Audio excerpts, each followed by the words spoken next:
कैवलंसो सत केवल साहेब, सत केवल साहेब, सत केवल साहेब। हेरे रसिक अमृत फल मेवा, पवरावत ही परम गुरुदेवा। जग पर महर करे मजबूता,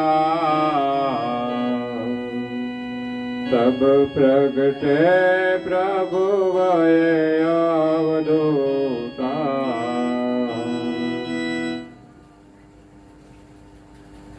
प्रिय भक्तजनों, ज्ञान संप्रदायના દેશસ્થાપક अनंत ब्रह्मांडाधीश केवल कर्ताना परम विशेषांश सकर्ता सिद्धांतનું प्रतिपादन करनार महान समर्थ परम श्रेष्ठ परम विभूतिवान परम दयाळु परम कृपा निधि सर्वज्ञ दिव्य परम गुरु श्रीमद करुणा सागर जी महाराज ना कृपा पात्र ज्ञान गतिना पूर्ण अधिकारी અને ઉત્તરાધિકારી પરમ પૂજનીય પૂજ્ય શ્રી નરવેશ સાગર મહારાજ સ્વરચિત સિદ્ધાંત ભાવની ગ્રંથને વિશે જગતના જિજ્ઞાસુ અને મુમુક્ષુ અંશોને જ્ઞાનનો ઉપદેશ આપતા કહે છે કે રેરા રસિક અમૃત ફલ મેવા, पवरावत ही परम गुरुदेवा। जग पर मेहर करी मजबूता, तब प्रभु प्रगटे भय अवधूता। प्रिय भक्तजनों,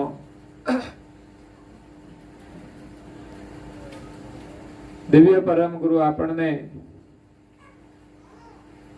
जगत कर्तानो संदेश आपवा माटे आव्या छे અને આ જન્મ મરણના દુઃખોમાંથી મુક્ત કરવા માટે પધાર્યા છે। પૂજ્યપાદ શ્રી નારાયણદાસજી મહારાજ આપણને સૌને કહે છે કે પરમ ગુરુ આ જગતની અંદર પધાર્યા છે જ્ઞાન રૂપી મેવા લઈને, જે મેવાનું રસપાન કરવાથી આપણી ભવો ભવની જે ભૂખ છે એ મટી જાય છે। શરીરની ભૂખ તો કઈ કઈ શાંત થાય, પણ મનની જે ભૂખ છે તૃષ્ણા રૂપી એ ક્યારેય શાંત થતી નથી। માણસને ગમે તેટલું સુખ મળી જાય છતાં પણ એને સંતોષ થતો નથી। તો કરુણાસાગર બાપજી અહીંયા જ્ઞાન રૂપી મેવા લઈને પધાર્યા છે।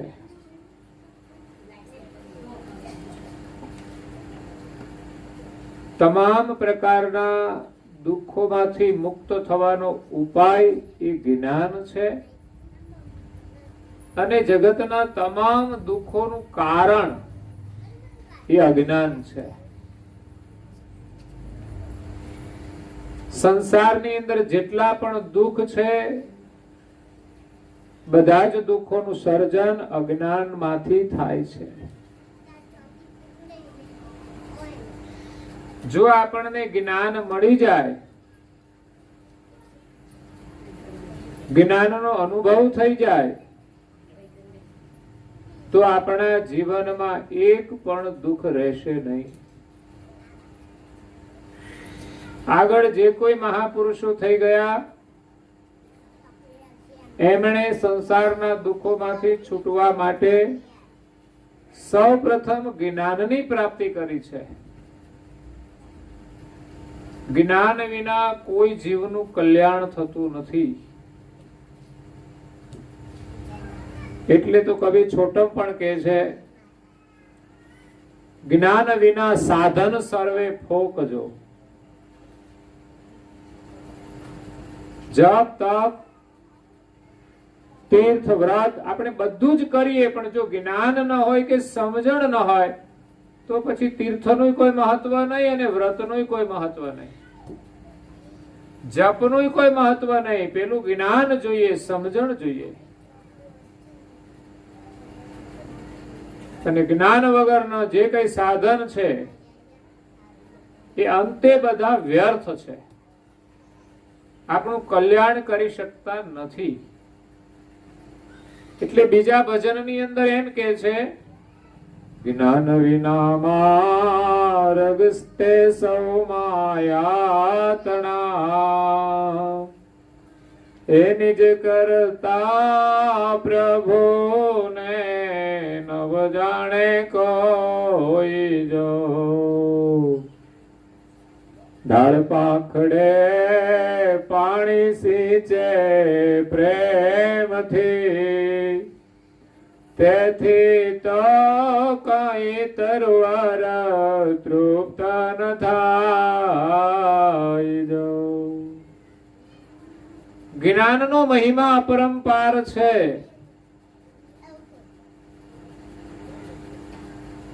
આપણી પાસે ધર્મનું 1% જ્ઞાન નથી, છતાં પણ કોઈ દિવસ ધર્મ ગ્રંથો ખોલવાની તસ્તી લેતા નથી. હમણાં 3 મહિનાનું લોકડાઉન ગયું, છતાં પણ કોઈએ ગ્રંથો ખોલ્યા હોય તો કહો. કેટલા ધર્મ ગ્રંથો વાંચ્યા, કેટલા સારા પુસ્તકો વાંચ્યા. તે નવરા છે તો શું કરવાનું?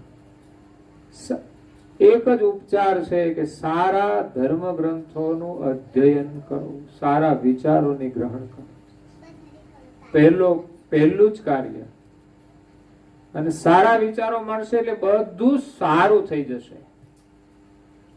જ્ઞાન પ્રાપ્તિ થશે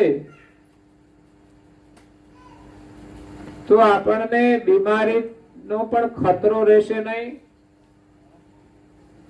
જ્ઞાન પ્રાપ્તિ થશે તો બીમારીના કારણે ઘરમાં બેસવાનું થશે તો પણ વાંધો આવશે નહીં.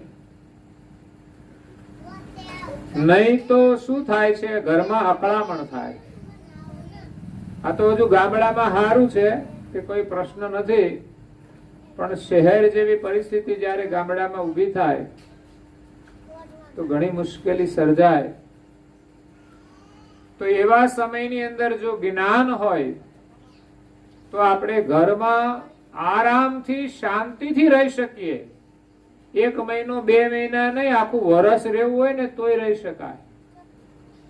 મહાપુરુષે સાધના કરી, એક જગ્યાએ બેસી ગયા તો એમ જ બેસી ગયા છે. એને કઈ કોરોનાનો ડર નતો,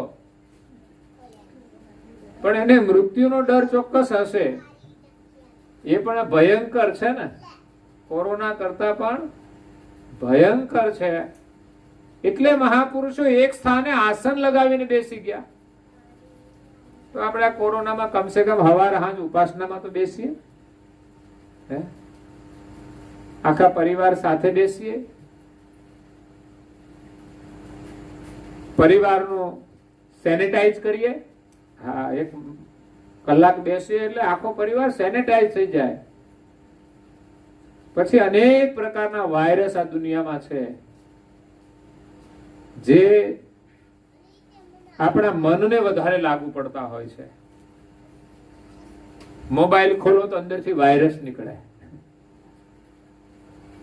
બજારે બેસો તો વાયરસ લાગે, મસાલા પડીક્યો ખાઓ તો વાયરસ લાગે, ગપ્પા મારો તો વાયરસ લાગે. કેટલાય વાયરસ છે દુનિયામાં. કોઈકના નજીક જાવ એટલે તરત વાયરસ લાગે. બોલો, આપણે એમ કહીએ કે વાયરસ કોઈ વસ્તુમાં પણ હોય છે, કોઈ વ્યક્તિમાં તો હોય, પણ વ્યક્તિ જે વસ્તુને અડે એ વસ્તુમાં હોય. એટલે મોબાઈલમાં હોય, ટીવીમાં હોય.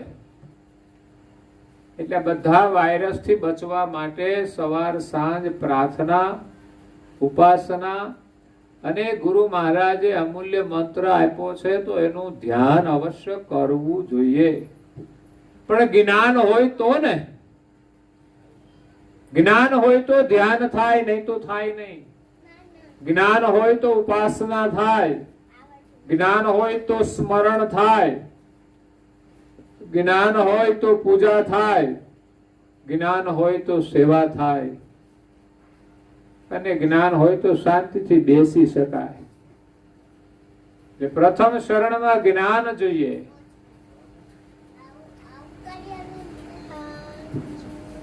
પરીક્ષિત રાજાએ સુખદેવ મુનિ પાસે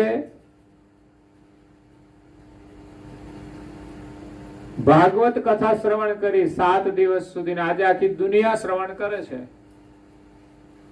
કારણ કે એને ખબર પડી કે અઠવાડિયા પછી મારું મૃત્યુ થવાનું છે. એને ભય હતો, એટલે એને ધ્યાનથી કથા સાંભળી, એકાગ્રતાથી સાંભળી, અને જે સાંભળતા ગયા એમ એની વૃત્તિને સ્થિર કરતા ગયા. અને આપણે તો આખી કથા સાંભળીને પૂરી થઈ ગયા પછી પણ કોઈ ફેર પડે? પથ્થર ઉપર પાણી રેડીએ એટલે ભીનો તો થઈ જાય, પણ ફરી પાછું પાણી રેડવાનું બંધ કરે એટલે કોરો થઈ જાય. એવી સ્થિતિ આપણી રહેતી હોય છે. પણ પરીક્ષિત રાજા જેમ જેમ કથા શ્રવણ કરતા ગયા તેમ તેમ તેનો સંસારનો મોહ છૂટતો ગયો, અને છેલ્લા દિવસે એનો મોહ શરીરમાં હતો. તો સુખદેવ મુનિએ એના શરીરનો મોહ પણ છોડાવી દીધો. આ શરીરમાં મોહ કરવા જેવું છે શું? જેના મોહમાં આપણે આખી જિંદગી પૂરી કરી દઈએ છીએ. જરૂરિયાત માટે તો બહુ એટલી બધી ચિંતા નથી હોતી. 3 ટાઈમ ખાવાનું મળી જાય, એક જોડી કપડા હોય ને રહેવાનું જે મકાન હોય તે. ઘણાને નથી હોતા તો પણ રહેતા હોય છે ટેન્ટ બાંધીને, તો રહી શકાય છે. પણ વધારે આપણે આ સંસારનો જે મોહ છે, શરીરનો જે મોહ છે, એના માટે દુખી થતા હોઈએ છે. ગમે તેટલું મળે બધું જ ઉડાડી નાખવાના, ખોટા માર્ગે વાપરવાના. એટલે એ મોહમાંથી છૂટવા માટે જ્ઞાન જરૂરી છે. પરિવારનો પણ મોહ હોય છે કે જેના કારણે પ્રભુનું ભજન નથી થતું, અને પરિવાર માટે કાવા દાવા લોકો કરે, પ્રપંચ કરે, અને ઘરમાં લોકો ઝઘડતા હોય. એટલે આ ઘરમાં કોની સાથે શા માટે ઝઘડવાનું એ સમજાતું નથી. હું કહું કોઈ સાથે તો કઈ કણ બનાવ ક્યારેક બની જાય તો ઝઘડવાનું થાય, પણ ઘરમાં ઝઘડો શાનો હોય? આપણે તો એક પરિવારના સદસ્ય છીએ, પ્રેમથી રહેવા માટે તો બધા ભેગા થયા છીએ. પણ જ્ઞાનના અભાવે આ બધી મુશ્કેલીઓ ઊભી થાય છે.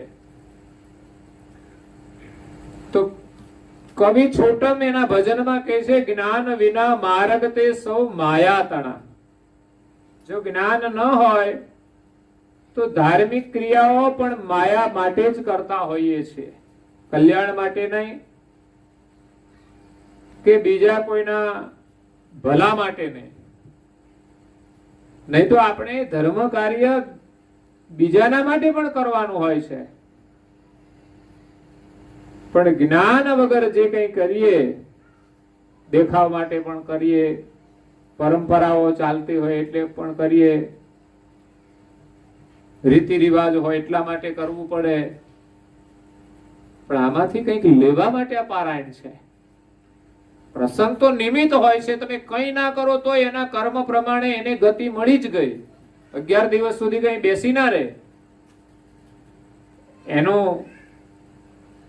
કર્મ પ્રમાણે શરીર તૈયાર હોય એટલે ત્યાં જીવાત્મા બિરાજમાન થઈ જાય છે.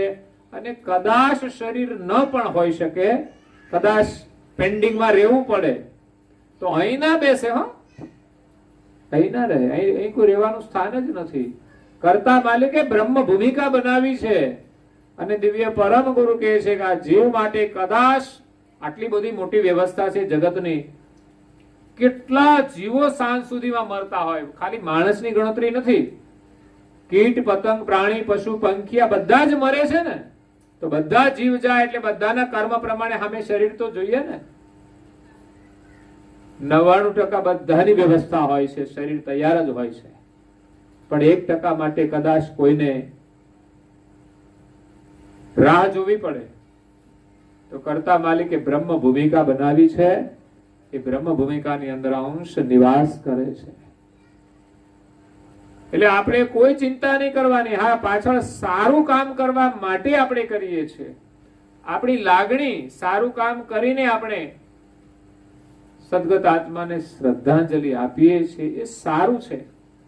અને એ ખરેખર તો એના કરતા આપણા લાભ માટે હોય છે. સદગત આત્માને આપણે ભાવથી શ્રદ્ધાંજલિ આપીએ, એના આત્માને પરમ ગુરુ શાંતિ આપે. પણ ખરેખર તો એ આત્મા આપણને આશીર્વાદ આપે છે કે તમે જે કાર્ય કરી રહ્યા છો એ તમારા માટે આશીર્વાદ રૂપ છે. માતા પિતાનો તમે આદર કરો તો એ આપણી ફરજ છે. પણ બદલામાં આપણને મા બાપના આશીર્વાદ મળતા હોય છે.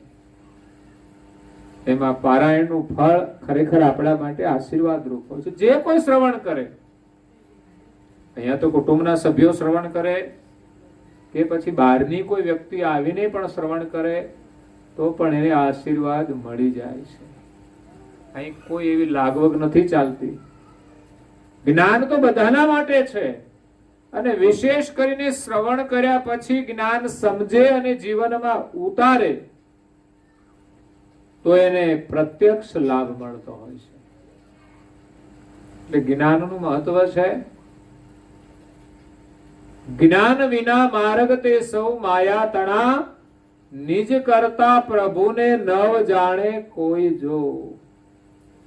જ્ઞાન વગર આ જગતના કર્તાને આપણે જાણી શકતા નથી. કારણ કે આ દુનિયાની અંદર સર્જનહારની નકલો બહુ છે. ચાઇનાનો માલ વધારે છે.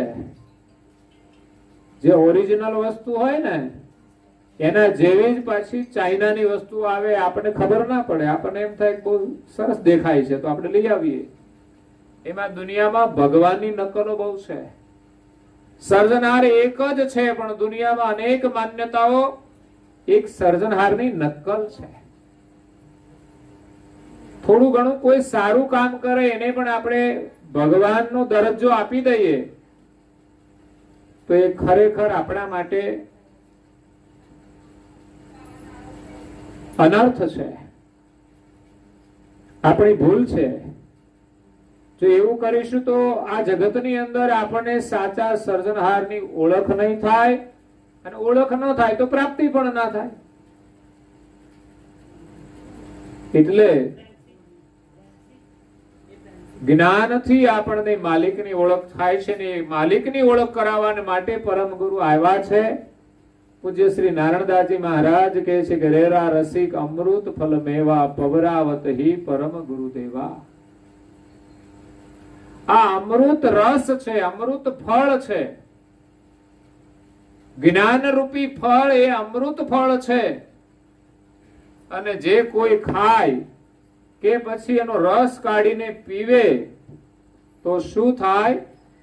અમર બની જાય. હે સત કૈવલ ની વાડી માયાવો, હે અમર ફળ ખાવાને. સત કૈવલ ની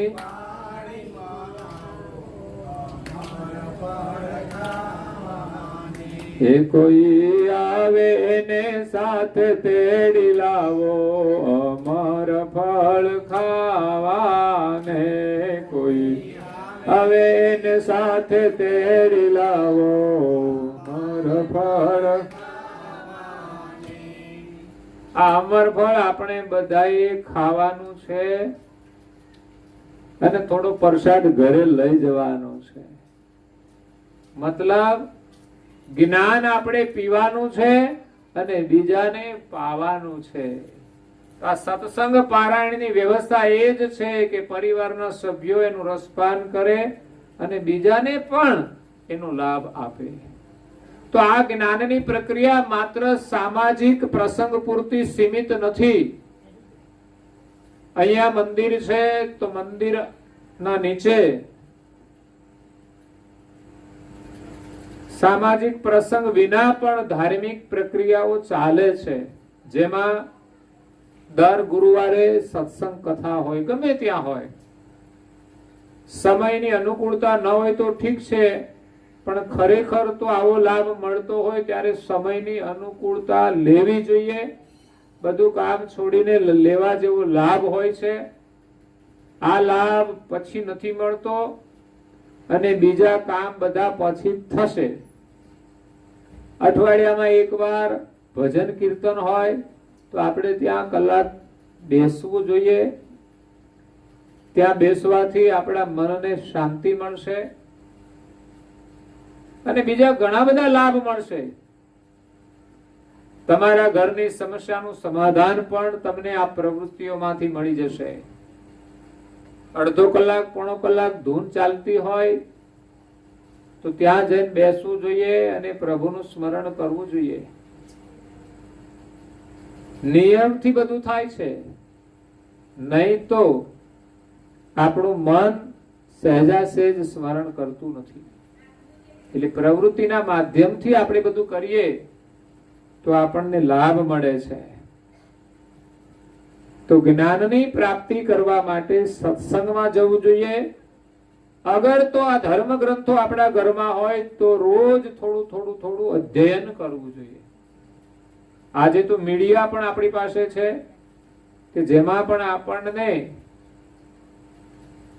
અમૂલ્ય સત્સંગનો લાભ મળી શકતો હોય છે, તો એ પણ આપણે લેવો જોઈએ.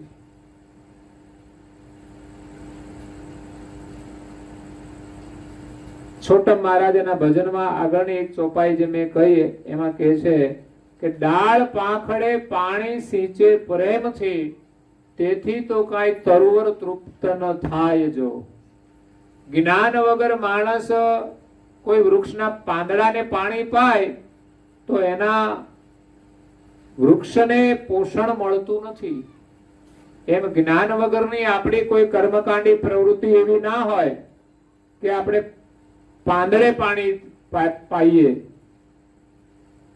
સમજણથી આપણે વૃક્ષના થડમાં પાણી નાખીએ છીએ, મૂળને પાણી આપીએ છીએ, તો જ પોષણ મળે છે. એમ જ્ઞાન વગર આપણને જગત કર્તાની પ્રાપ્તિ થતી નથી. એ જગત કર્તાની ઓળખ કરાવવાને માટે દિવ્ય પરમ ગુરુ આ વિશ્વમાં પ્રગટ થયા છે. આપણું અહોભાગ્ય કહેવાય કે પરમ ગુરુના નજીકમાં આવ્યા છીએ, કે એની જો મંત્ર દીક્ષા લીધી હોય તો પણ આપણું અહોભાગ્ય, અને એથી વિશેષ જો એનો જાપ કરતા હો તો એના કરતા પણ વિશેષ ભાગ્ય છે. આ એક કરતા એક પ્રવૃત્તિ અધિકાધિક મહત્વની છે. પરમ ગુરુનું શરણ મળવું મહત્વનું છે, એમની દીક્ષા મળવી એનાથી વધારે મહત્વની છે. એનો નિયમથી જપ કરવો, કારણ કે મેઇન વસ્તુ છે જપ કરવા. આપણા ઘરમાં લાવેલી કોઈ પણ વસ્તુ વર્ષો સુધી પડી રહે, આપણને એમ થાય કે આપણા ઘરમાં છે પણ કામની શું, પણ એનો ઉપયોગ કરીએ તો એનો લાભ થાય છે. નહીં તો પછી મોંઘી કાર લાવીને મૂકી રાખો ને ઘરમાં, એન્જિન વગરની હોય તો ચાલે, મૂકી રાખવાની હોય તો શું કહેવાય કે અમારે ત્યાં તો ઊંચી કંપનીની કાર છે, પણ વપરાય નહીં તો શું કરવાનું. એમ ઊંચી કંપનીનો આપણને અમર મંત્ર આપ્યો છે કે એમ જ મૂકી ના રાખતા, એનો રોજ લાભ ઉઠાવજો. ન ખાવાના કચરા મૂકી અને જે કંઈક પરમ ગુરુ આપણને મેવા આપે છે એનું તમે રસપાન કરો, પછી બીજા કોઈ કચરો ખાવાની જરૂર પડશે. આપણા મનની જે ભ્રાંતિઓ છે ને એ દૂર થઈ જાય. મેઇન વસ્તુ જ્ઞાનથી આપણા અંતરમાં જે અનેક પ્રકારની ભ્રાંતિઓ છે, જે ગાંઠો બંધાઈ ગઈ છે ગ્રંથિની, એ જ્ઞાનથી છૂટી જાય. ઘણી વાર ઘણાને શરીરમાં નથી ગાંઠો થતી, પછી ડોક્ટર અમુક પ્રકારની દવા આપે તો ગાંઠ ઓગળી જાય. એમ આપણી ગાંઠો આ જ્ઞાન રૂપી દવાથી ઓગળે છે. અને ના ઓગળે તો પછી દવા લેવાનો કોઈ અર્થ નહીં. એટલે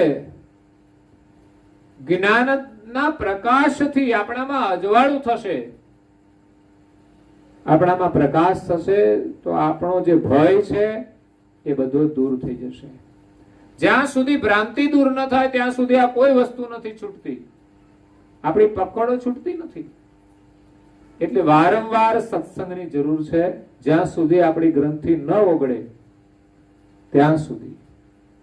અને જ્ઞાન આપણને સદગુરુની કૃપાથી મળે છે, સંતોના સાનિધ્યથી મળે છે, ધર્મ ગ્રંથોના અધ્યયનથી મળે છે, અને કોઈ સત્સંગ પ્રસંગ હોય એમાં જવાથી મળે છે. આ ચાર માધ્યમ છે, પણ મુખ્ય માધ્યમ કે જ્ઞાન મળી શકે પણ સદગુરુની જો કૃપા હોય, સંતોના આશીર્વાદ હોય તો આપણા જીવનમાં ઉતરી જાય છે. અને આશીર્વાદ ત્યારે જ મળી શકે કે જ્યારે એમની સાથે આપણી આત્મીયતા હોય. જે ઈષ્ટમાં આપણી શ્રદ્ધા હોય એમના જ આપણને આશીર્વાદ મળી શકે છે. નહીં તો આ દુનિયામાં અનેક સંતો છે, રોજ જ્ઞાનનો પ્રસાદ આપે છે, પણ જેની જેના પ્રત્યે શ્રદ્ધા છે એને જ એનું જ્ઞાન લાગુ પડે છે, બાકી બધા ગ્રહણ કરી શકતા નથી. તો પરમ ગુરુ આપણને અમૃત રસ પાય છે, જે પીવાથી આપણે અમર થઈ જઈએ. પછી આપણે જન્મવાનું ને મરવાનું રહેતું, પછી આ શરીર છોડીને નવું શરીર ના ધારણ કરવું પડે. કારણ કે પરમ ગુરુના જ્ઞાનનું રસપાન કરવાથી આપણને ખબર પડે એટલું જ નહીં, પણ આપણા સ્વરૂપનો અનુભવ થઈ જાય કે મારો જન્મ પણ નથી અને મારું મૃત્યુ પણ થતું નથી. જન્મ અને મૃત્યુ શરીરનું છે. શરીરનો જન્મ થયા પછી ચૈતન અંદર આવીને રહેતો હોય છે, અને મૃત્યુ પણ શરીરનું જ થાય છે. ચૈતન ચાલ્યો જાય શરીર છોડીને એટલે શરીરનું મૃત્યુ થઈ જાય છે. બાકી કોઈ આત્મા જન્મતો નથી, આત્મા મરતો નથી. પણ આપણા મનની જે ગ્રંથિ બંધાઈ ગઈ છે કે હું જન્મું છું ને હું મરું છું, એ ગ્રંથિ છૂટી જાય તો પછી જન્મ મરણ રહેતું નથી. શરીરના રોગ થાય છે એને પણ આપણે માની લઈએ છીએ કે હું રોગી છું.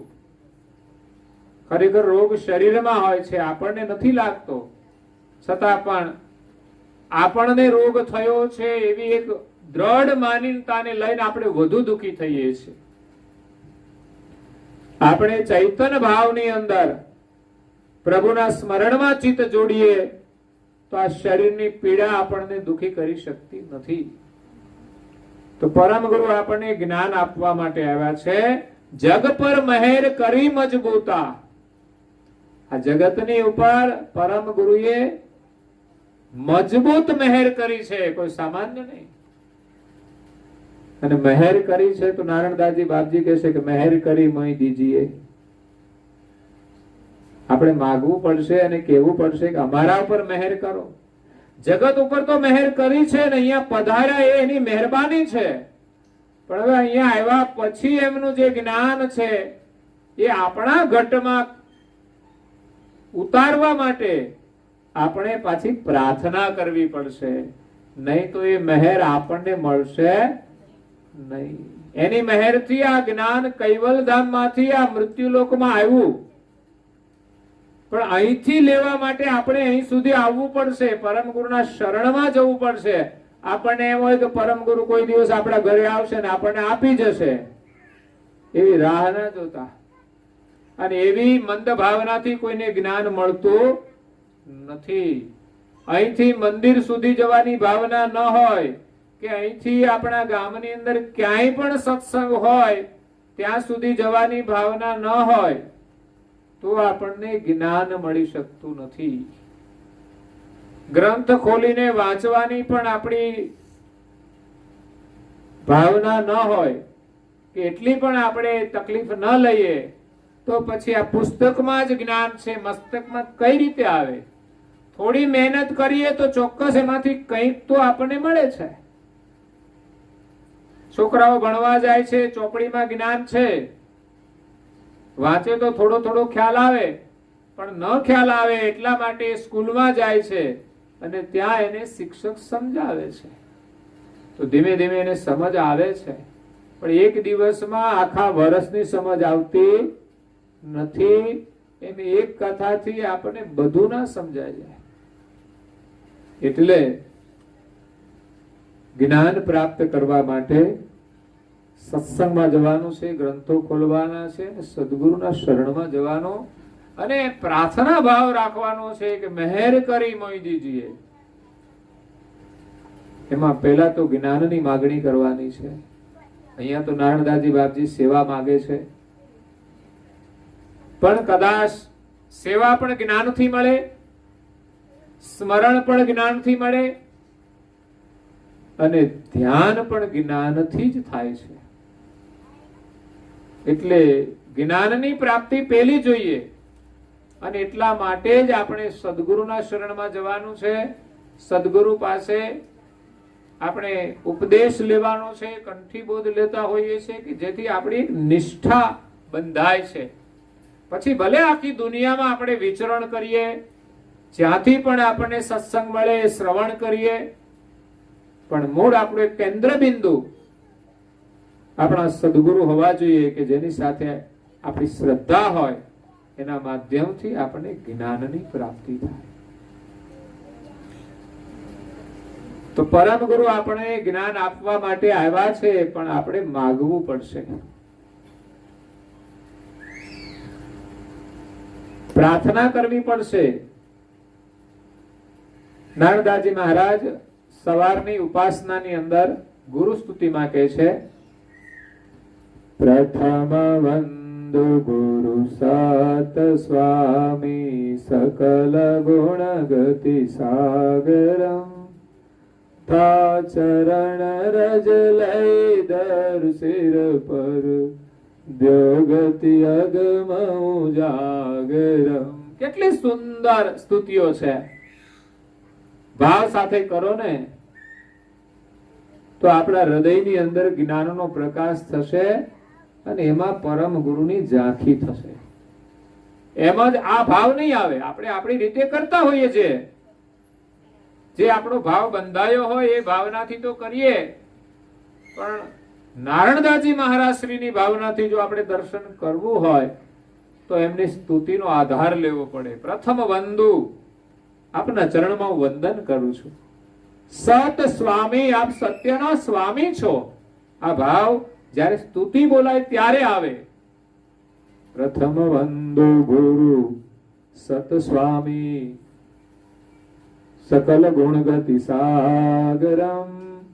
સકલ ગુણોના સાગર છે, બધા જ ગુણો પરમ ગુરુની અંદર છે અને એનું નામ પણ કરુણા સાગર છે.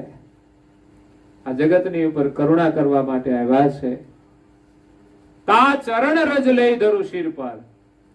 એવા પરમ ગુરુના ચરણની રજ પૂજ્ય શ્રી નારણદાસજી બાપજી કહે છે કે હું લઈ અને મારા શિર ઉપર ધારણ કરું છું.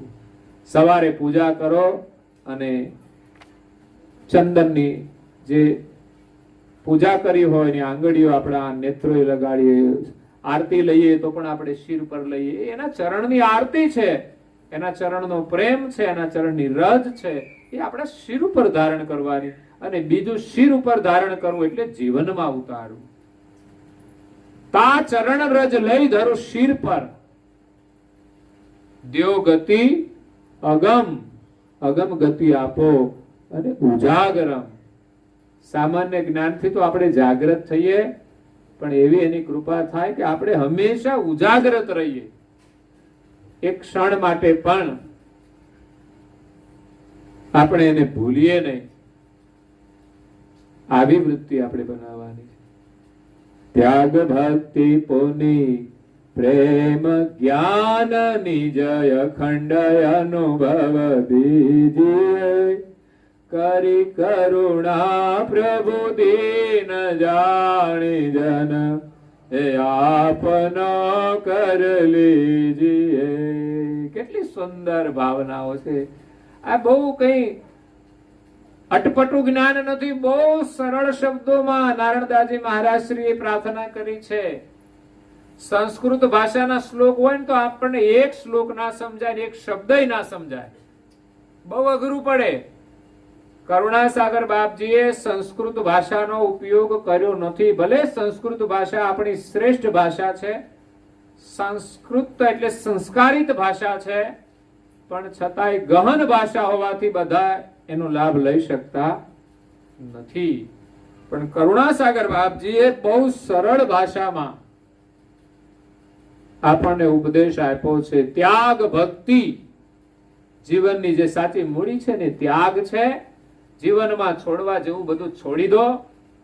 એક ઝટકે બધું આ શરીર છૂટશે ને તો છૂટી જાય, કશું રહેવાનું નથી. તો પછી જીવતા બધું કેમ ના છૂટે? મનથી છોડવાનું છે, અને મનથી નથી છૂટતું ત્યારે તો આ જગતમાં મુશ્કેલીઓ ઊભી થાય છે. લડાઈ શાની છે? મનની અંદર આ બધું પકડ્યું છે ને એની લડાઈ છે. નહીં તો કોઈની સાથે ઝઘડો હોય. સિદ્ધાર્થ એક રાજાના પુત્ર હતા, યુવરાજ હતા, અને એને રાજનું શાસન સંભાળવાનું હતું. પણ એના જીવનનો એક જ અભિગમ હતો, કોઈના સાથે લડવું નહીં. તો રાજાનો પેલો તો નિયમ, કોઈ પણ રાજા આપણા ઉપર આક્રમણ કરે એટલે એની સામે આપણે લડવાનું. પણ સિદ્ધાર્થ જ્યારે પોતાને રાજ સંભાળવાનું હતું ત્યારે એમના જીવનની એમણે શરૂઆત કરી સમાધાનથી. કોઈ પણ પ્રકારનો સંઘર્ષ હોય એનું સમાધાન જ શોધતા હતા. અને એકવાર એની ગેરહાજરીમાં એના નગર ઉપર કપિલવસ્તુ ઉપર જ્યારે મગધના રાજાએ ચડાઈ કરી દીધી ત્યારે અનેક લોકો મરી ગયા, અનાથ થઈ ગયા, કોઈ બહેનો વિધવા થઈ ગઈ. તો એને બહુ જ દુઃખ થયું, અને આ જ દુઃખે એને વૈરાગ પ્રાપ્ત કરાવી દીધો કે આવું રાજ મારે ના જોઈએ, લડાઈ વાળું રાજ ના જોઈએ, મારે તો સમાધાન વાળું રાજ જોઈએ. પછી જીવનમાં ક્યાંય એને સંઘર્ષ લડાઈ કરી જ નથી. જે લડાઈ લડવાની હતી ભીતરમાં જ હતી, બાકી બહાર કોઈની સાથે કોઈ પણ પરિસ્થિતિમાં એમણે લડાઈ નથી કરી. એની પાસે એવું જ્ઞાન હતું, એવી સમજણ હતી કે દરેક પ્રકારના દુઃખનું સમાધાન, સમસ્યાનું સમાધાન એની પાસે જ્ઞાનમાં હતું, અને એનાથી જ એ સમાધાન કરતા હતા. એટલે જીવનમાં છોડવા જેવું છોડી દેવું જોઈએ. ત્યાગ, ભક્તિ અને ગ્રહણ કરવા જેવું ત્યારે જ મળશે કે જ્યારે આપણે છોડવાનું છોડી દઈએ. ત્યારે કરવાનું છે એના માટે સમય જોઈએ, પણ ન કરવાનું એ આપણે છોડીએ તો આપણને સમય મળે. અને ઘણા સમય છે બજારે ઓટલે બેઠા હોય તો એ પણ એક તમારી પ્રવૃત્તિ બની જાય છે. નવરા બેસીએ એટલે યાદ જ આવે કે ચાલો જમી લીધું એટલે પાનના ગલ્લાની મુલાકાત લઈએ, પછી ત્યાં અડધો કલાક આપણે બેસીએ. આ રોજનો એક રૂટ બની જતો હોય છે. એ પણ જાણે કે આપણા જીવનની એક પ્રવૃત્તિ બની જતી હોય છે. બહેનો હોય તો કામકાજ પૂરું થાય એટલે કે હાલો ઘડીક ટીવી જોઈએ, ટીવી ના જોતા ચાલો કે છે આપણે પણ બજારે કઈ ઘરના આગળ ઓટલા આગળ પડોશમાં બેસીએ, કઈ પણ આપણે પ્રવૃત્તિ કરતા હોઈએ છીએ. તો કરવા જેવી પ્રવૃત્તિ કરવા માટે સમય જોઈએ, તો એના માટે આપણે ત્યાગ પણ કરવો પડશે. ત્યાગ, ભક્તિ, પુનિ પ્રેમ. અને આ ભક્તિ માટે કરવા જેવું છે એના માટે પ્રેમ જોઈએ, અને પ્રેમ જ્ઞાન વિના આવતો, સમજણ વિના આવતો નથી. પુનિ પ્રેમ, જ્ઞાન, નિજ, નિજનું જ્ઞાન. દુનિયાદારીનું જ્ઞાન તો બહુ બધું મળે, પણ પરમ ગુરુના ગ્રંથોમાં જે નિજનું જ્ઞાન છે, પરમ ગુરુ જે લઈને આવ્યા છે, જ્ઞાન નિજ અખંડ અનુભવ દીજીએ. આપણે એનો અખંડ અનુભવ પ્રાપ્ત કરવાનો છે. એટલે પરમ ગુરુ પાસે આપણે કંઈક માગવાનું છે, જગ પર મહેર કરી મજબૂતા, તબ પ્રભુ પ્રગટે ભયે અવધૂતા. જગતના જીવો ઉપર મહેર કરવા માટે એક અવધૂત યોગી બનીને અવધૂત સ્વરૂપ લઈને આવ્યા છે. એને યોગી બનવાનું નથી, પણ એનું સ્વરૂપ જ અવધૂતનું છે. જેને સંસારનું કોઈ આકર્ષણ બાંધી નથી શકતું, સંસારથી જેનું જીવન પર છે, અવધૂત. જેમણે સંસારની બધી જ મોહ મમતાઓ છોડી દીધી હોય એ અવધૂત કહેવાય છે. પણ પરમ ગુરુ તો સ્વયં અવધૂત છે અને આ જગતની અંદર એક અવધૂતના વેશમાં દિવ્ય દેહ ધારણ કરી જગતના જીવોને જ્ઞાનનો ઉપદેશ આપવા માટે પધાર્યા છે. આગળની ચોપાઈમાં એમ કે છે, તે સર્વાતીત સર્વેશ્વર સ્વામી, સકલ અંશ કે અંતર્યામી, એ ભવસાગર વતયંસ ભયે અવયે અંશ વાયે વશ થઈ ગયે.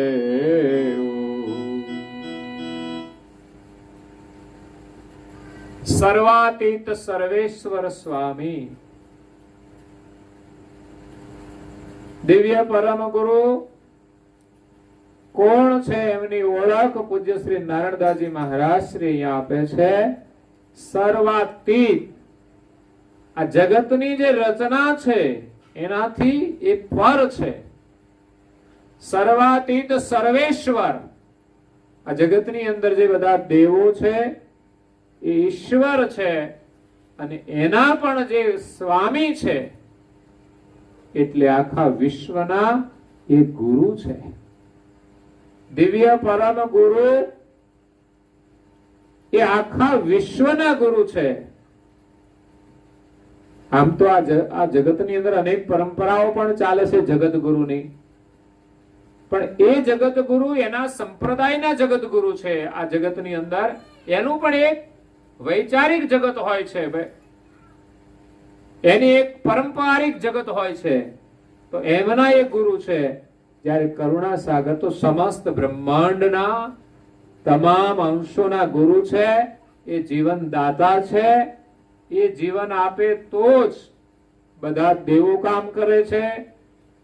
આ મૃત્યુલોકના તમામ જીવ એ પણ એમના જીવનથી જ વર્તમાન કરે છે. એટલે એ જીવન દાતા છે અને સમસ્ત વિશ્વના એ ગુરુ છે. કારણ કે કરુણા સાગરની કરુણા વિના કોઈ જીવ આ જગત કર્તાને ઓળખી શકતો નથી અને એને પામી શકતો નથી. કારણ કે પરમ ગુરુ નવ બુદ્ધિના સાગર છે. આ જગતની અંદર નવ બુદ્ધિ લઈને આવ્યા છે. આપણી પાસે કેટલી છે? એક જ બુદ્ધિ છે. કર્તા માલિકે આ જગતની રચના નવ બુદ્ધિથી કરી છે. આખું સર્જન આપણી પાસે એક જ બુદ્ધિ છે એટલે આપણે સર્જન કરી શકતા નથી. પણ કર્તા માલિકે જે સર્જન કર્યું, આ શરીરનું સર્જન કર્યું, આ શરીરની અંદર અંશ આવ્યો, એની અંદર વ્યવહાર કરવા માટે જે બુદ્ધિ જોઈએ એ કર્તા માલિકે આપણને આપી છે. પણ એ આપણે આ સંસારની અંદર ખોટી જગ્યાએ વાપરી અને બુઠ્ઠી કરી દીધી છે.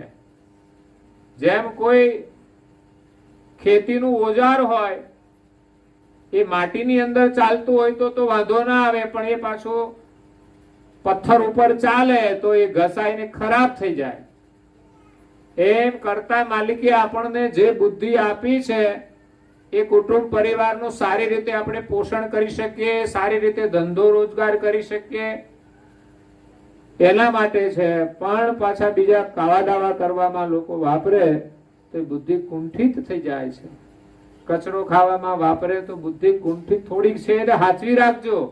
નહીં તો આ ખાતા રહેશો ને અને પીતા રહેશો તો છે એ પણ જતી રહેશે અને ફરી આવો અમૂલ્ય માનવ દેહ આપણને મળશે નહીં. एक ही बुद्ध के सकल पसारा प्रकृति आदि पुरुषे तो यही प्रकार हम नव बुद्ध के भव बुद्ध सहित सवेतु. एक ही बुद्ध के सकल पसारा करता मालिके नव बुद्धि थी जगत नु सर्जन कर्यो એમાં દરેક અંશોને એક જ બુદ્ધિ આપવામાં આવી છે. એટલે એક બુદ્ધિ વાળો આ નવ બુદ્ધિની રચનાને સમજી શકતો નથી તો પછી એના સર્જનહારને કેવી રીતે સમજી શકે? પણ પરમ ગુરુ શ્રીમદ કરુણાસાગર મહારાજ કરતા માલિક પાસેથી આ જગતનું સર્જન કરવાની નવે નવ બુદ્ધિ લઈને આ વિશ્વમાં આવ્યા છે અને કહે છે કે એક ही बुद्ध के सकल पसारा प्रकृति आद्य पुरुषे तू. આ એક બુદ્ધિ ક્યાં સુધી છે? તો કે નાના કીટ પતંગ થી માંડી સ્થાવર જંગમ બધા જ અંશોને એક બુદ્ધિ આપી છે. દેવ આ બ્રહ્માંડના જેટલા પણ દેવો છે, પછી બ્રહ્મા વિષ્ણુ મહેશ શક્તિ અને એના ઉપર નિરંજન છે મોટા, એને પણ કરતા કારણ કે એ કોઈને આ જગતની અંદર નવું સર્જન કરવાનું નથી. માત્ર જે સર્જન કર્યું છે અને એમાં કરતા માલિકે જેને જે અધિકાર આપ્યો છે એ કાર્ય જ કરવાનું છે. માટે કરતા માલિકે આ કાર્ય કરવાની એક એક બુદ્ધિ બધાને આપી છે. પણ ઘણા લોકો એ પ્રપંચની અંદર જૂઠની અંદર આ બુદ્ધિને વાપરી એટલે કુંઠિત થઈ ગઈ છે. જેવી જોઈએ તેવી સલામત બુદ્ધિ આપણી પાસે નથી, પવિત્ર બુદ્ધિ આપણી પાસે નથી.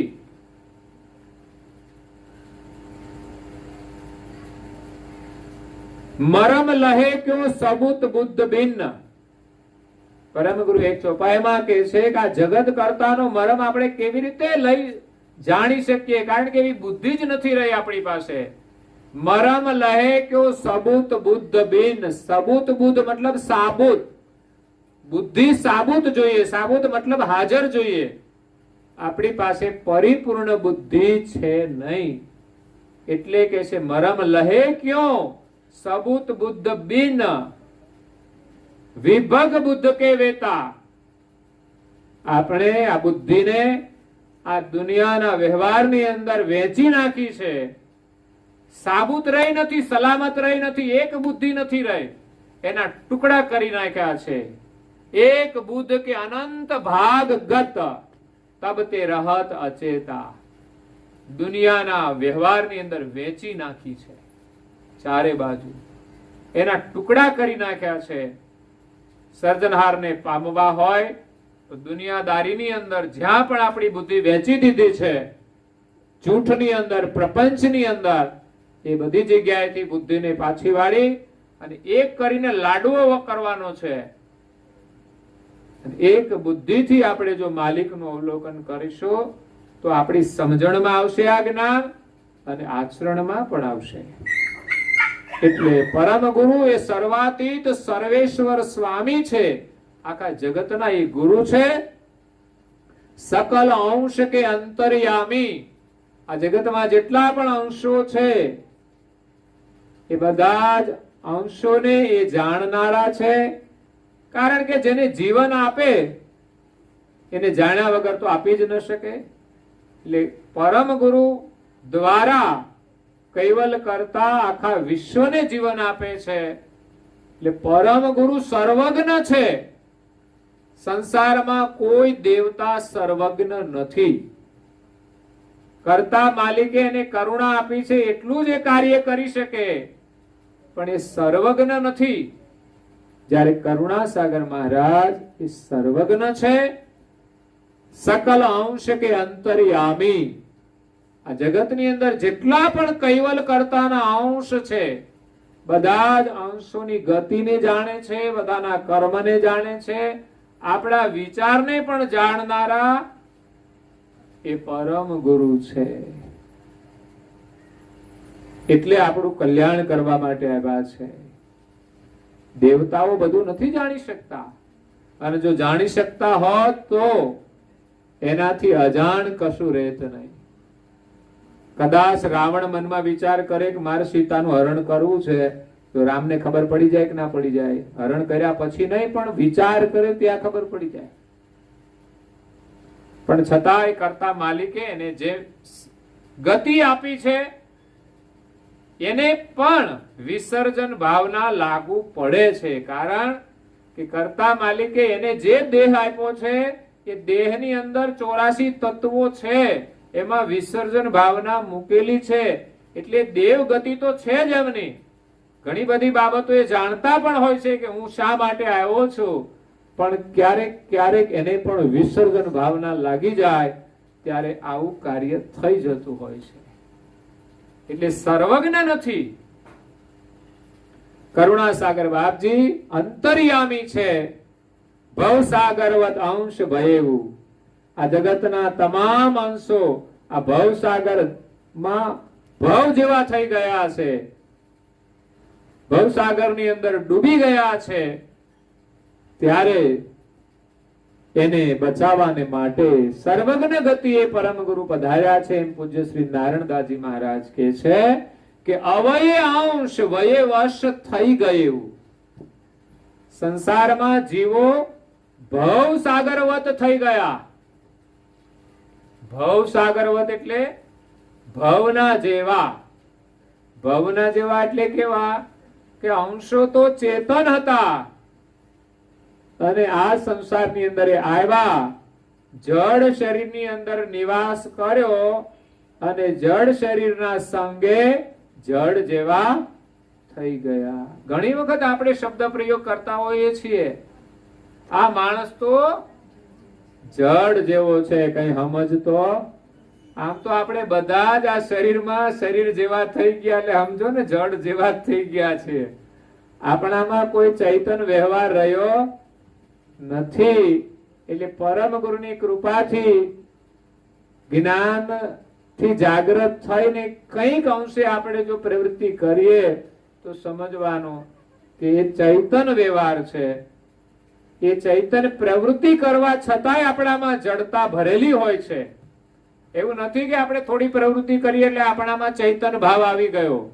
અરે પ્રાર્થના કરતા કરતા કેટલા જડ વિચારો કરતા હોઈએ છીએ, ભજન કરતા કરતા ક્યાંય ફરતા હોઈએ છીએ, સેવા કરતા કરતા લોકો સાથે લડતા હોઈએ છીએ. એટલે ધાર્મિક ક્રિયા પણ આપણી શુદ્ધ નથી. એટલે જડ શરીર સાથે જડ જેવા થઈ ગયા છે. તો પરમ ગુરુ આપણને આ શરીર ભાવમાંથી મુક્ત કરી અને ખરેખર આપણે કોણ છીએ એની ઓળખાણ કરાવવા આવ્યા છીએ, એનો અનુભવ કરાવવા આવ્યા છે. અને ખરેખર આપણે ચૈતન્ય છીએ એવો અનુભવ થશે તો આપણને ખબર પડશે કે ખરેખર આપણે કોણ છીએ. આ જગતના જે રાજા છે, આખા વિશ્વના જે રાજા છે, એના આપણે રાજકુમાર છીએ. પણ એ ભૂલીને આપણે તો આ સંસારમાં ભટકીએ છીએ, એક ભિખારીની જેમ ચારે બાજુ ભીખ માંગવા સિવાય કરીએ છીએ શું? અને શાની ભીખ માંગીએ છીએ? સંસાર સુખની ભીખ છે, પદાર્થોની ભીખ છે. નહીં કે આપણે ગુરુના શરણમાં જઈને જ્ઞાનની ભીખ માંગીએ, ભક્તિની ભીખ માંગીએ. એટલે નારાયણદાસજી મહારાજ શ્રી કહે છે કે અંશ ચૈતન છે, અવય. વયથી રહિત એટલે શરીરથી રહિત છે. એને વય લાગતી નથી. વય એટલે ઉંમર, એની કોઈ ઉંમર નથી. શરીર એનો આકાર હોય, એની ઉંમર હોય, આયુષ્ય હોય, પણ અંશ તો એનાથી અલગ જ છે. પણ ખરેખર આપણે કલ્પના નથી કરતા કે આપણે ચેતન છીએ. આપણે તો એમ જ માનતા હોય કે હું મફતભાઈ છું, જે શરીર ધારણ કર્યું છે ને એનું જે નામ છે, આ બે માં આપણી એટલી મમતા કે જો આપણું નામ લઈને કોઈક આપણને બે શબ્દો કે તો પછી જો આપણો સ્વભાવ કેવો થાય છે. આપણું નામ લીધું તો કોઈ ફેર પડતો, અને કદાચ આપણને કહી દીધું એમાંનું કોઈ વસ્તુ આપણને ચોંટતી, એ કેનારને લાગુ પડે છે છતાંય પણ આપણે ઉકળી જઈએ કે ના ઉકળી જઈએ? આપણી વાત થાય એટલે આપણામાં દ્વેષ ભાવ, રાગ ભાવ જે હોય એ આવી જાય છે. આનું નામ જ દેહ ભાવ છે. બુદ્ધ હતા સિદ્ધાર્થ, એને જયારે બૌદ્ધત્વ પ્રાપ્ત થયું ત્યારે બધા જ ભાવોથી એ પર થઈ ગયા. સંસારમાં પછી કોઈ પણ પરિસ્થિતિમાં પણ એ વિચલિત નહોતા થતા. અને બુદ્ધ ક્યારે બન્યા? કે જ્યારે એને યુદ્ધ છોડ્યું ત્યારે બુદ્ધ થયા છે. કોઈની સાથે યુદ્ધ નહીં, કોઈની સાથે લડાઈ. અને જ્યારે જ્ઞાન દશા પ્રાપ્ત થઈ ત્યારે સંસારના કોઈ પણ વ્યવહારથી પોતાનું મન વિચલિત ન થતું. હું ચૈતન્ય છું એ ભાવમાં જ એ વિચરણ કરતા હતા. કોઈને પણ એ શરીર ભાવથી જોતા નહીં, કોઈની સંપત્તિથી જોતા નહીં, કોઈની સત્તાથી એ જોતા નહીં, એનાથી એ પ્રભાવિત ન થતા. પણ આજે આપણે સારા કપડા પહેર્યા હોય ને તો આપણને એમ લાગે કે આજે આપણે કઈક નવા લાગીએ છીએ. સારા જૂતિયા પહેર્યા હોય ને તોય આપણે આમ થોડા ઊંચા થઈ જઈએ. આ એક નાની નાની વસ્તુઓ પણ આપણામાં કેટલો પ્રભાવ ઉભો કરી દે છે. કોઈને ત્યાંથી એક વસ્તુ સારી ગિફ્ટમાં મળી હોય કે ખરીદી કરીને લાવ્યા હોય તો એની અસ્મી આપણને લાગ્યા વગર નથી રહેતી. એક એક વસ્તુ આપણા ઉપર અસ્મી ધારણ કરે છે અને આપણને ભૂલાવે છે. આમાંથી બહાર નીકળી અને આપણે એના સાક્ષી બનીને જીવવાનું છે કે આ બધી વસ્તુ તો નશ્વર છે. જે જેના ઉપયોગની હોય એ ઉપયોગ કરી લે, બાકી કોઈના સંગથી કે પરિસ્થિતિથી પ્રભાવિત ન થાય. એ બુદ્ધ બની ગયા. એક પત્નીના એ પતિ હતા અને એક પુત્રના એ પિતા પણ હતા. એને છોડીને એને સંન્યાસ લઈ લીધો. સંન્યાસ લઈને જ્યારે પાછા આવ્યા ત્યારે એ પૂર્વ જે હતા એક પત્નીના પતિ એ રહ્યા નહોતા. પોતાનામાં એ ભાવ રહ્યો નહોતો. એ ઘરે પણ આવ્યા પણ છતાં એના પત્નીથી પ્રભાવિત ન થયા, ન એના રાજથી પ્રભાવિત થયા, કે ન એના પુત્રથી પ્રભાવિત થયા, કે ન એના માતૃશ્રીથી પ્રભાવિત થયા. કારણ કે એને અવધૂત દશા પ્રાપ્ત થઈ ગઈ હતી. અને એનામાં એ બૌદ્ધત્વ હતું, એ સંન્યાસ હતો કે એના સંગથી અનેક સત્સંગીઓ ભિક્ષુક બની ગયા. એટલું જ નહીં, મોટા મોટા મહારાજાઓ રાજપાટ છોડીને ભિક્ષુક બની ગયા. એને પણ જીવનનું રહસ્ય સમજાઈ ગયું કે આ રાજપાટ તો એક દિવસ છોડવાનું છે અને આ રાજ તો આપણને દુખી કરનારું છે, લડાઈ ઝઘડા કરાવનારું છે, હિંસા કરાવનારું છે. જ્યારે બુદ્ધની પાસે જે રાજ છે ને અખંડ રાજ છે. રાજ તો એવું હોવું જોઈએ કે જ્યાં ઝઘડો ના હોય, કલેશ ન હોય, જે રાજને કોઈ છીનવી જ ન શકે એવું રાજ આપણે મેળવવાનું છે. દુનિયાની સત્તા કોઈ કાયમ નથી, એટલે જે કાયમ નથી એ બધાનો ત્યાગ કરીને જે શાશ્વત છે એની પ્રાપ્તિ કરવાની છે. બુદ્ધ થયા પછી ન પત્નીનો એને મોહ થયો, ન પુત્રનો મોહ થયો, પણ એનો જે સંન્યાસ હતો એનો પ્રભાવ એની પત્નીને પણ એને સાધ્વી બનાવી દીધી અને એનો એક નાનકડો જે પુત્ર હતો એને પણ એક ભિક્ષુક બનાવી દીધો. આ એક જ્ઞાનની એક પરમ ભૂમિકા છે. જોકે બુદ્ધે એ દશા પ્રાપ્ત કરી હતી જ્યારે કરુણાસાગર મહારાજ શ્રી તો સ્વયં એ દશામાં રહેનારા જ છે. એની પાસે તો પૂર્ણ ગતિ જ છે. જે ગતિમાં આ બુદ્ધ પુરુષો એમનું ભજન કરીને એના નિકટ ગયા છે. ત્યારે કરુણાસાગર મહારાજ તો આવા બુદ્ધ પુરુષોને આ ગતિ પ્રદાન કરે છે. તો નારાયણદાસજી બાપજી કહે છે કે આ સંસારની અંદર બધા અંશો ભવસાગરવત થઈ ગયા અને કરુણાસાગર બાપજી સર્વજ્ઞ ગતિ આ વિશ્વમાં આવ્યા. અવય અંશ વયે વશ થઈ ગયા. એવું અંશ તો ચૈતન હતા પણ વય વાળા શરીરને બધા વશ થઈ ગયા છે. અને ખરેખર આપણે સવારે ઉઠીએ ત્યાંથી સાંજ સુધી આપણે શરીરને આધીન જ વર્તમાન કરીએ છીએ, નહીં કે કોઈ આપણું આ શરીરમાં સ્વતંત્રપણું છે. અભ્યાસ કરવો પડે જ્ઞાનથી કે આ શરીરની આપણે કેટલી ગુલામી કરી રહ્યા છીએ. શરીરને આધીન આપણે બધું કામ કરી રહ્યા છીએ. પણ જ્યારે આપણા સ્વરૂપની ઓળખ થશે પછી આમાંનું કંઈ આપણે કરવું પડશે. આપણું જીવન એકદમ સહજ બની જશે. તો નારણદાસજી મહારાજ શ્રી આપણને સુંદર ઉપદેશ આપે છે. આજે સદગત આત્મા